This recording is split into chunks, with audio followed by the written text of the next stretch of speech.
హెబ్రీలకు రాసిన పత్రిక 11వ అధ్యాయము 23వ వచనము.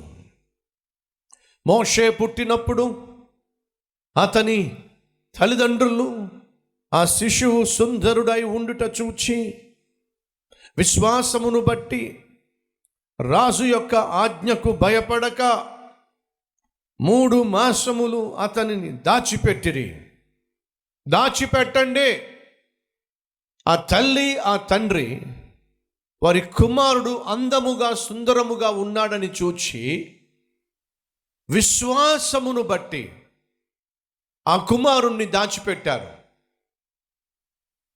బిడ్డలను ఆత్మీయంగా భద్రపరచటం, బిడ్డలను విశ్వాసంతో కాపాడడం,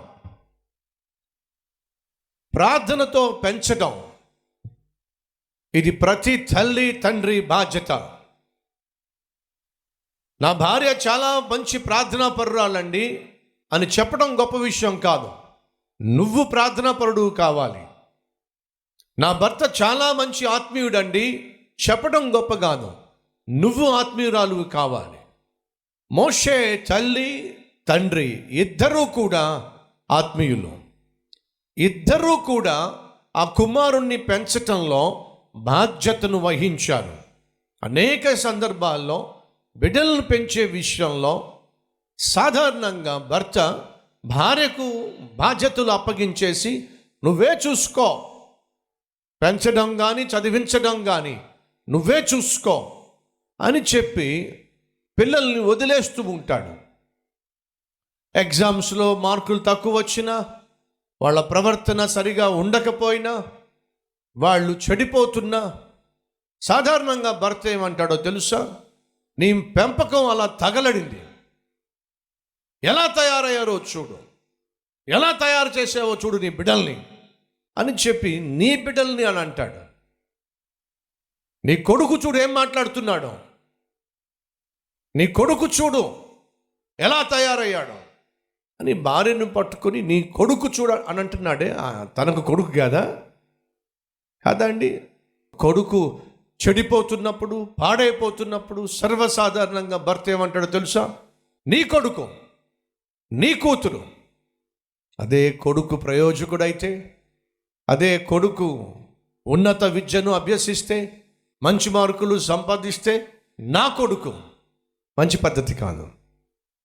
వాడు చెడిపోతున్నా లేదా బాగుపడుతున్నా ఇద్దరి బాధ్యత ఉంది, మర్చిపోకండి. మోషే తల్లి తండ్రియు అతడు సుందరుడై ఉండుట చూచి విశ్వాసమును బట్టి 3 నెలలు అతన్ని దాచిరి. బిడ్డలను దాచిపెట్టండి. తండ్రిలో తల్లులో బిడ్డలను కాపాడుకోండి.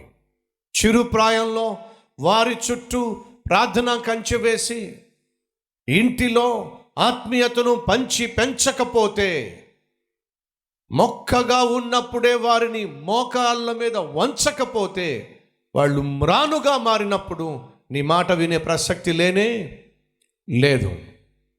చిన్నప్పటి నుండి వారిని ప్రార్థనతోనూ వాక్యముతోనూ ప్రేమతోనూ పెంచడము అది అత్యవసరము. 3 విషయాలు మర్చిపోకండి. పిల్లల్ని పెంచే విషయం కావచ్చు, మీరు పెరిగే విషయం కావచ్చు. 3 విషయాలు. నెంబర్ 1 ప్రేమతో పెంచండి. నెంబర్ 2 ప్రార్థనతో పెంచండి. నెంబర్ 3 పరిశుద్ధతతో పెంచండి. మర్చిపోతారు ఈ 3. మొదటిగా ప్రేమతో పెంచండి, రెండోదిగా ప్రార్థనతో పెంచండి, మూడోదిగా పరిశుద్ధతతో పెంచండి. మీరు పరిశుద్ధంగా ఉండండి, బిడ్డలను పరిశుద్ధంగా పెంచండి. ఆ కుటుంబము దేవుణ్ణి మహిమపరిచే కుటుంబముగా వర్ధిల్లుతుంది. తల్లిలో తండ్రిలో విశ్వాసము కలిగి విశ్వాసముతోనే విజయం సాధించండి. దేనికి భయపడక, దేనికి వెరవక, దిగులు పడక, నేను నమ్ముతున్న దేవుడు నమ్మదగినవాడో అనే నమ్మకంతో మీరు జీవిస్తే దేనికి భయపడకుండా ధైర్యముగా ధీమాగా ఈ భూమి మీద మీరు జీవించగలరు. అట్టి జీవితము దేవుడు మీకు ఇవ్వాలని మీ బిడ్డల చుట్టూ జమ్ము పెట్టి కీలు పోసి వారిని పెంచినట్లయితే మన బిడ్డలను దేవుడు కాపాడుతాడని, కనికరిస్తాడని, కటాక్షిస్తాడని ఈ జీవితము, మోషే జీవితం మనకు తెలియచేస్తూ ఉంది. రండే మన బిడ్డల చుట్టూ ప్రార్థనా కంచి వేసుకుంటూ, విశ్వాసముతో వారిని కాపాడుకుంటూ, ప్రభువుకు సాక్షులుగా వారిని తయారు చేసుకుందాం. అట్టి కృప మాకు కావాలి అన్నవారు కలిసి ప్రార్థన చేద్దాం. రండి.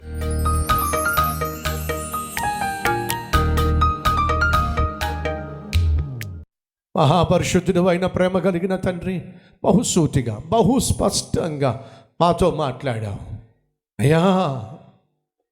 విశ్వాసమును బట్టి రాజు యొక్క ఆజ్ఞకు భయపడలేదు నాయన. మాలో చాలామందికి చాలా భయాలు ఉన్నాయి. నీ పట్ల విశ్వాసము కలిగి ఉంటే దేనికి భయపడకుండా నిర్భయముగా మేము జీవించవచ్చు. అలా నిర్భయముగా జీవించే ధైర్యాన్ని మాకు ఇవ్వండి. నీ పట్ల విశ్వాసాన్ని ఇవ్వండి.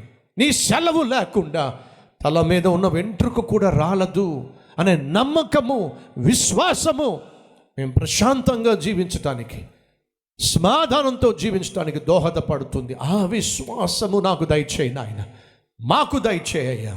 బిడ్డలను ఇచ్చావు, నీకు స్తోత్రాలు. బిడ్డలను ప్రేమతో పెంచాలి.